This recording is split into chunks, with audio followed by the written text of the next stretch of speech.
प्रभु तेरी वाणी जीवन की रोटी, नैनों की ज्योति अंधेरा मिटाती।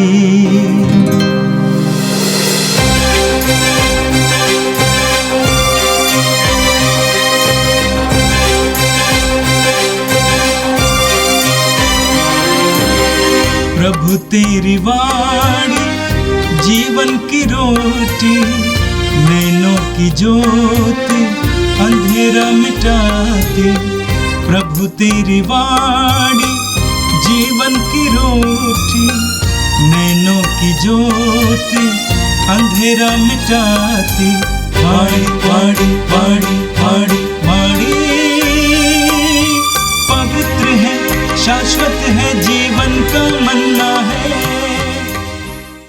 22 जुलाई बुधवार। सर्वश्रेष्ठ गीत अध्याय 3 वचन संख्या 1 से 4 तक। दुल्हन यह कहती है, मैं रात को अपने पलंग पर अपने प्राण प्रिय को ढूंढती रही। मैं उससे ढूंढती रही किंतु पाया नहीं। मैं उठकर नगर का चक्कर लगाऊंगी। मैं गलियों तथा चौकों में अपने प्राण प्रिय को ढूंढूंगी। मैं उससे ढूंढती रही किंतु पाया नहीं। नगर का फेरा लगाने वाले पहरेदार मुझे मिले। क्या आप लोगों ने मेरे प्राण प्रिय को देखा? उनसे आगे बढ़ी रही थी कि मैंने अपने प्राण प्रिय को पा लिया। यह प्रभु की वाणी है। संत यूहन्ना के अनुसार पवित्र सुसमाचार अध्याय 20 वाक्य 1 और 2 और 11 से 18 तक। मरियम मगदलेना सप्ताह के प्रथम दिन तड़के मुंह अंधेरे ही कब्र के पास पहुंची। उसने देखा कि कब्र पर से पत्थर हटा दिया गया है। उसने सीमोन पेतरुस तथा उस दूसरे शिष्य के पास, जिसे ईसा प्यार करते थे, दौड़ती हुई आकर कहा, वे प्रभु को कब्र से उठा ले गए हैं और हमें पता नहीं कि उन्होंने उनको कहां रखा है। मरियम कब्र के पास बाहर रोती रही। उसने रोते रोते झुककर कब्र के भीतर दृष्टि डाली और जहां ईसा का शव रखा हुआ था, वहां उजले वस्त्र पहने 2 स्वर्गदूतों को बैठा हुआ देखा, एक को सिरहाने और दूसरे को पहताने। दूतों ने उससे कहा, भद्रे, आप क्यों रोती हैं? उसने उत्तर दिया, वे मेरे प्रभु को उठा ले गए हैं और मैं नहीं जानती कि उन्होंने उनको कहां रखा है। वह ये कहकर मुड़ी और उसने ईसा को वहां खड़ा देखा, किंतु उन्हें पहचान नहीं सकी। ईसा ने उससे कहा, भद्रे, आप क्यों रोती हैं? किसे ढूंढती हैं? मरियम ने उन्हें माली समझकर कहा, महोदय, यदि आप उन्हें उठा ले गए तो मुझे बता दीजिए कि आपने उन्हें कहां रखा है और मैं उन्हें ले जाऊंगी। इस पर ईसा ने उससे कहा, मरियम। उसने मुड़कर इब्रानी में उनसे कहा, रब्बोनी, अर्थात गुरुवर। ईसा ने उससे कहा, चरणों से लिपटकर मुझे मत रोको। मैं अब तक पिता के पास ऊपर नहीं गया हूं। मेरे भाइयों के पास जाकर उनसे यह कहो कि मैं अपने पिता और तुम्हारे पिता, अपने ईश्वर और तुम्हारे ईश्वर के पास ऊपर जा रहा हूं।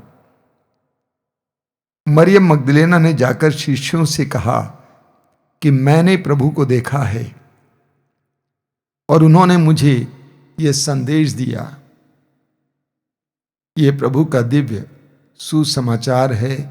ख्रिस्त प्रभु की जय। मेरे प्रिय भाई और बहनों, आज कैथोलिक कलीसिया एक महान संत का पर्व मनाती है और उस संत का नाम है संत मरियम मगदलेना। मरियम मगदलेना गलीलिया झील के तट पर बसे मगदला शहर के रहने वाली थी। कई विश्वासियों की धारणा है कि मरियम मगदलेना एक पापिनी नारी थी। यौन के सुसमाचार के अध्याय 8 में व्यभिचार में पकड़ी गई नारी, वे सोचते हैं मरियम मगदलेना है। या लूकास अध्याय 7 में जिस नारी के बारे में वर्णन है, वे सोचते हैं वो नारी मरियम मगदलेना है। ये गलत धारणा है।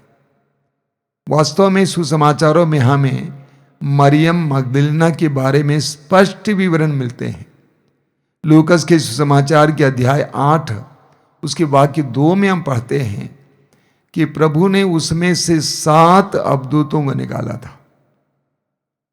मरियम से प्रभु ने 7 अवदूतों को निकाला था। उसके बाद से उसने अपना जीवन प्रभु को अर्पित किया और वो यीशु के और उनके शिष्यों की परिचर्या में लगे, सेवा में लग गई। यौन के सुसमाचार के अध्याय 19 उसके वाक्य 25 में हम पढ़ते हैं कि मरियम मगदलेना प्रभु यीशु की मां मरियम के साथ क्रूस के नीचे खड़ी थी। इस बात को हमें भूलना नहीं चाहिए। जब प्रभु पकड़े गए थे कि सभी शिष्य यीशु को छोड़कर भाग गए थे, वे डर गए थे। एकमात्र योहन यीशु के क्रूस के नीचे खड़ा था और मां मरियम के साथ मरियम मगदलेना और अन्य कुछ नारियां भी खड़ी थी। नारियों की हिम्मत देखिए। ये मेरा भी अनुभव है।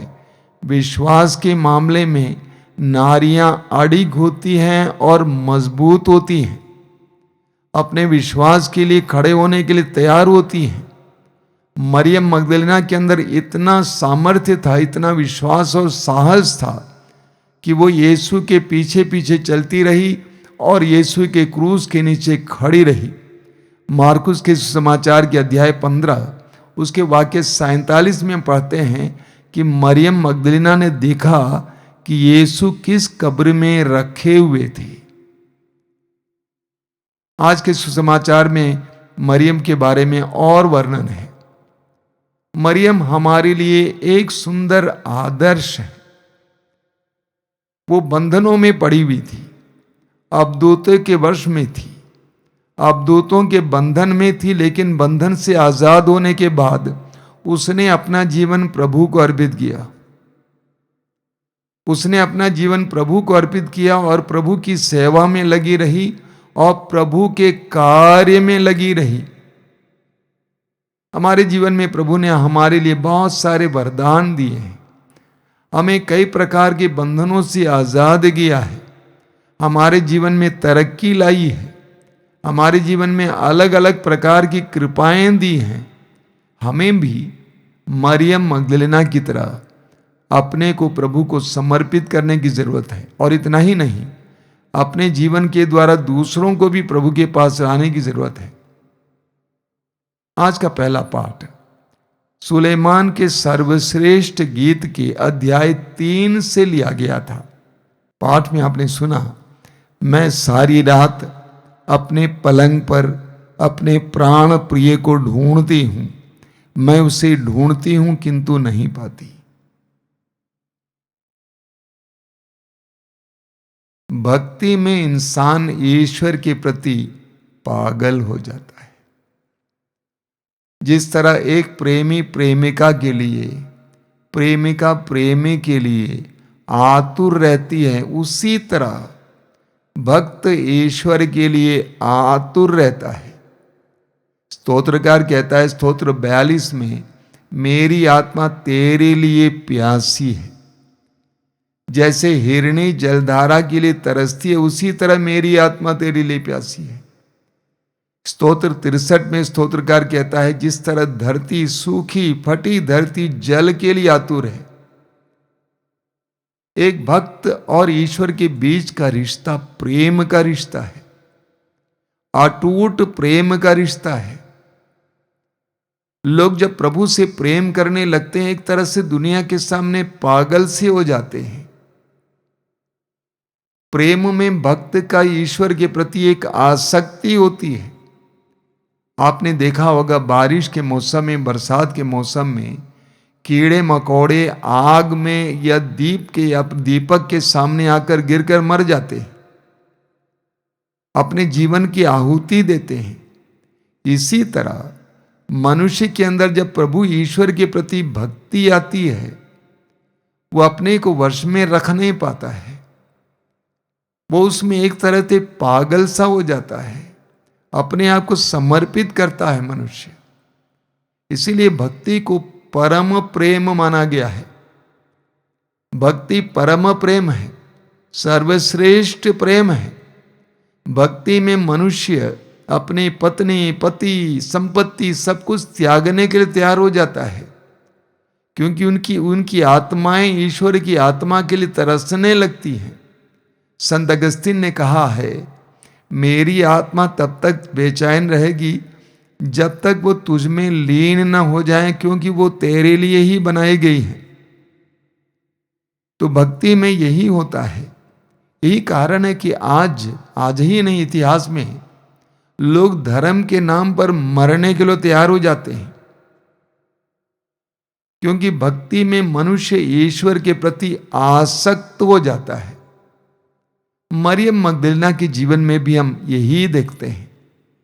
जब से प्रभु ने उसको स्वतंत्र किया, उस समय से वो प्रभु के प्रति अर्पित हो गई। हमारे अंदर भी प्रभु के प्रति ऐसे प्रेम की आवश्यकता है, एक अटूट रिश्ते की आवश्यकता है। बाइबल को हम दो भागों में विभाजित कर सकते हैं, पुराना विधान और नया विधान। एक विधान है, यानी ईश्वर मनुष्य के साथ एक विधान बनाने के लिए तत्पर है, एक अटूट रिश्ता जोड़ने के लिए, बनाने के लिए तत्पर है। हम विश्वास करते हैं कि यीशु के द्वारा, यीशु की मृत्यु और उनके लहू के द्वारा ईश्वर ने एक नए व्यवस्थान की स्थापना की, एक अटूट रिश्ता। मरियम मगदलीना में हम एक ऐसा रिश्ता प्रभु के प्रति देखते हैं। और आज का सुसमाचार संत योहन के सुसमाचार के अध्याय 20 से लिया गया था। पाठ में आपने सुना, मरियम मगदलीना सप्ताह के प्रथम दिन तड़के मुंह अंधेरे ही कब्र के पास पहुंची। उसने देखा कि कब्र पर से पत्थर हटा दिया गया है। सुसमाचारों में हम पढ़ते हैं कि यीशु के पकड़े जाने के बाद शिष्य डर गए और वे बंद कमरे में पड़े हुए थे। शिष्यों के अंदर इतनी हिम्मत नहीं थी कि कमरे से बाहर निकले। लेकिन ठीक इसके विपरीत सुसमाचार में आपने सुना, मरियम मगदलीना तीसरे दिन बड़े सवेरे ही, अब जब अंधेरा ही था, कब्र की ओर दौड़ पड़ती है। वो अपने को रोक नहीं पाती है। उसका यीशु के साथ जो रिश्ता था, शिष्यों के यीशु के साथ रिश्ते से अलग था, भिन्न था। उसकी आत्मा यीशु की आत्मा से जुड़ी थी। यीशु की मृत्यु मरियम मगदलीना को यीशु से अलग नहीं कर पाई। रोमियों के पत्र के अध्याय 8 में संत पौलुस कहते हैं, वाक्य 35 में, कौन हमें ईश्वर के प्रेम से अलग कर सकता है? क्या तलवार, क्या नग्नता, क्या भूख, क्या प्यास? मरियम मगदलीना ने यीशु से ऐसा प्यार किया, ऐसा प्रेम किया। उसकी आत्मा यीशु की आत्मा से इतना जुड़ी हुई थी कि यीशु की मृत्यु भी मरियम को यीशु से अलग नहीं कर पाई। शिष्य डरे हुए थे, लेकिन मरियम हिम्मत के साथ कब्र के पास पहुंच गई। मरियम ने देखा कि कब्र में यीशु की लाश नहीं है। उसने जाकर शिष्यों को बताया। पेतरुस और योहन दौड़ के आए, उन्होंने भी देखा कि कब्र खाली है, लेकिन वो वापस फिर उसी कमरे में चले गए। लेकिन मरियम के बारे में आगे क्या लिखा हुआ है? मरियम कब्र के पास बाहर रोती रही। उसने रोते रोते झुककर कब्र के भीतर दृष्टि डाली और जहां ईसा का शव रखा हुआ था वहां उजले वस्त्र पहने दो स्वर्गदूतों को बैठा हुआ देखा, एक को सिरहाने और दूसरे को पहचाने। दूतों ने उससे कहा, भद्रे आप क्यों रोती हैं? कब्र खाली थी, लेकिन मरियम कब्र को छोड़ने को तैयार नहीं थी। सारी नारियां जो मरियम के साथ आई थी छोड़कर चली गईं।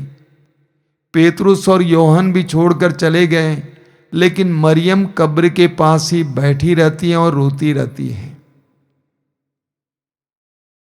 प्रभु के प्रति उसका समर्पण देखिए, उसकी श्रद्धा देखिए। दो स्वर्गदूत दिखाई दिए, उन्होंने मरियम से पूछा, आप क्यों रोती हैं? जवाब सुनिए। जवाब में उसने कहा, वे मेरे प्रभु को उठा ले गए हैं और मैं नहीं जानती कि उन्होंने उनको कहां रखा है। मरियम कह रही है, मैं इसलिए रो रही हूं क्योंकि वे मेरे प्रभु को उठा ले गए हैं। एक बहुत बड़ा सत्य प्रकट किया जा रहा है।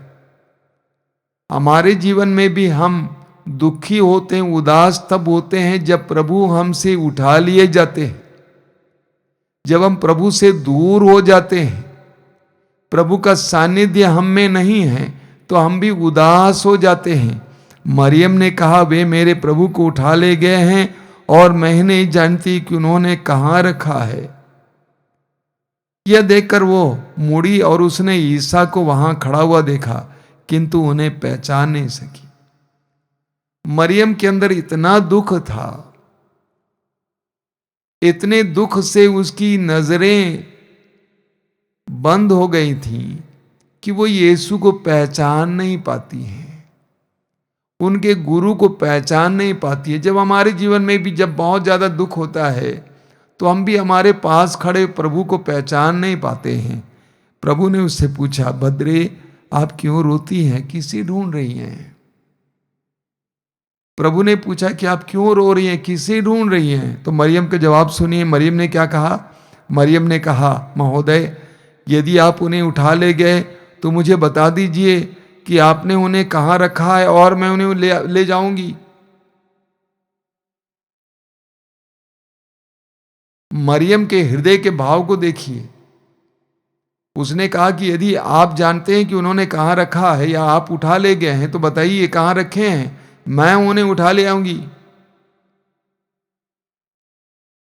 हमारे जीवन में हम प्रभु को खो देते हैं कभी ना कभी, लेकिन जरूरी है कि हम प्रभु को ढूंढें और पाएं।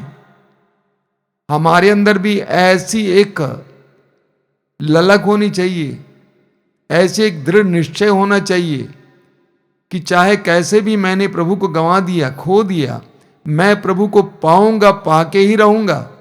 और जब प्रभु ने पूछा कि बद्री आप क्यों रोती हैं, किसे ढूंढती हैं, मरियम ने कहा, महोदय यदि आप उन्हें उठा ले गए तो मुझे बता दीजिए कि आपने उन्हें कहां रखा है और मैं उन्हें ले जाऊंगी। मरियम का दृढ़ निश्चय, हर भक्त के अंदर, हर विश्वासी के अंदर ऐसा दृढ़ निश्चय होना चाहिए। देखिए मेरे भाई और बहनों, कभी ना कभी हमारे जीवन में हम प्रभु को खो देते हैं, प्रभु का सानिध्य खो देते हैं, लेकिन हमारे अंदर ये दृढ़ निश्चय होना चाहिए कि हम प्रभु को पा लेंगे। तब तक प्रभु ने उसे नाम लेकर पुकारा और कहा, मरियम। उसने मुड़कर कहा इब्रानी में, रबोनी अर्थात गुरुवर। मरियम ने यीशु को पहचान लिया। प्रभु ने कहा कि तुम मेरे भाइयों से जाकर कहो कि मैं उनके पिता और मेरे पिता, उनके ईश्वर और मेरे ईश्वर के पास जा रहा हूं।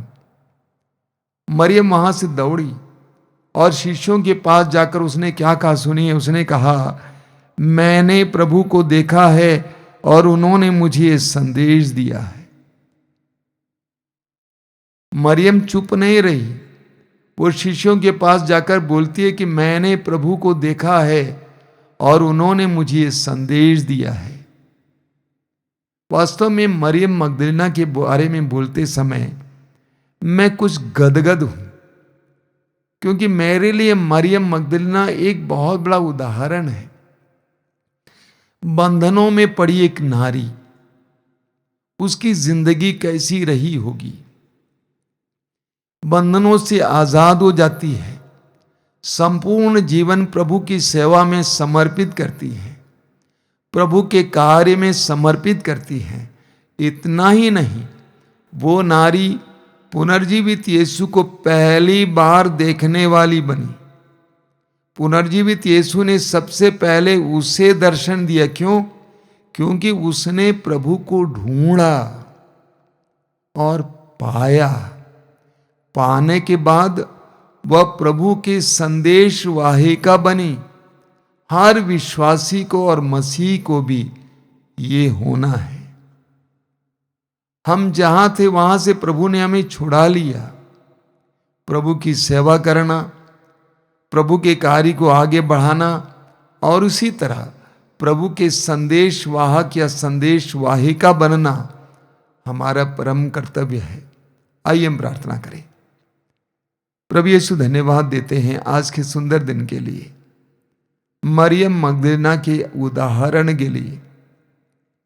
हम तुझसे प्रार्थना करते हैं, तेरी कृपाओं का अनुभव करने के बाद हम तुझे त्यागे ना, बल्कि वास्तव में तेरे शिष्य बने रहे, तेरे सेवक सेविकाएं बने रहे,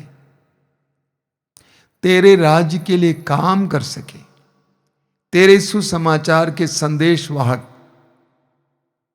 वाहिकाएं बने। प्रभु यीशु इन वचनों को सुनने वाले मेरे भाई बहनों को आशीर्वाद दीजिए। आज का संपूर्ण दिन उनके लिए कृपा का दिन बने। संत मरियम मगदलीना की विशेष मध्यस्थता के द्वारा आज वे तेरे संरक्षण का अनुभव करें, तेरे अनोखे प्रेम का अनुभव करें। हमारी इस प्रार्थना को ग्रहण कर, आमीन। प्रभु तेरी वाणी जीवन की रोटी, नैनों की ज्योति अंधेरा मिटाती। वाणी वाणी वाणी वाणी वाणी पवित्र है, शाश्वत है, जीवन का